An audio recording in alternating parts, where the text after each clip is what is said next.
हमारी शिक्षा की नीति मेकाले की दी हुई है, कूटनीति है यह। इसके आधार पर नीति अध्यात्महीन शिक्षा पद्धति के आधार पर, देहात्म भाव भावित शिक्षा पद्धति के आधार पर हम सनातन वैदिक चेतना को जीवित रख ही नहीं सकते। हम अपने मस्तिष्क का सर्वांग विकास कर ही नहीं सकते। हमारी रक्षा की प्रणाली ऐसी है कि हम कभी भी सुरक्षित नहीं रह सकते। कृषि गौरक्ष वाणिज्य के प्रकल्प हमारे ऐसे हैं कि हम दरिद्रता के कगार पर पहुंचे बिना नहीं रह सकते।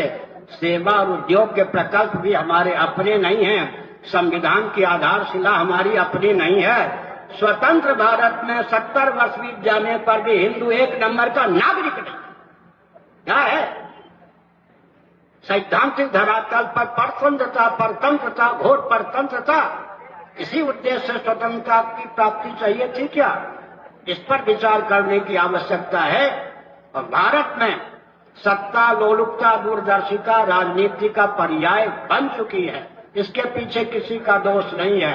दोष है तो क्या है, इस पर ध्यान केंद्रित करना चाहिए। अंग्रेजों की कूटनीति के कारण जिस प्रकार की शिक्षा पद्धति, नीति और अध्यात्म से विहीन भारत को प्राप्त है, उस शिक्षा पद्धति के आधार पर ही जिन व्यक्तियों का हृदय और मस्तिष्क बना है, उस हृदय और मस्तिष्क से युक्त व्यक्तियों के द्वारा संभव ही नहीं है कि भारत को भारत के रूप में उद्भाषित करें या भारत के मौलिक स्वरूप को समझ भी सकें। इसलिए विकास के नाम पर वही मार्ग अपनाया जाता है जिससे हमारे अस्तित्व और आदर्श का विलोप होता है। उदाहरण के लिए अंग्रेजों की कूटनीति थी, अरे तुम्हारे पूर्वज जंगली थे, वनवासी थे। उनकी कूटनीति को हमने कूटनीति न समझकर यथार्थ समझा।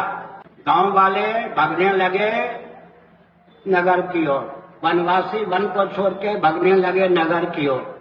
ठीक, गांव में भी संयुक्त परिवार नहीं रह गया, वन में भी संयुक्त परिवार नहीं रह गया, महानगर में तो संयुक्त परिवार रह ही नहीं सकता है। संयुक्त परिवार विहीनता के कारण सनातन कुल धर्म, जाति धर्म, वर्ण धर्म, आश्रम धर्म, कुल परंपरा, कुलाचार, कुल वधु, कुल देवी, कुल देवता, कुल गुरु, सबका लोप हो गया।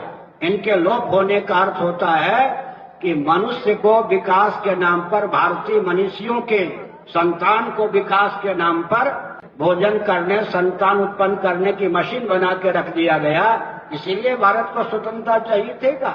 इस पर विचार करने की आवश्यकता है सज्जनों।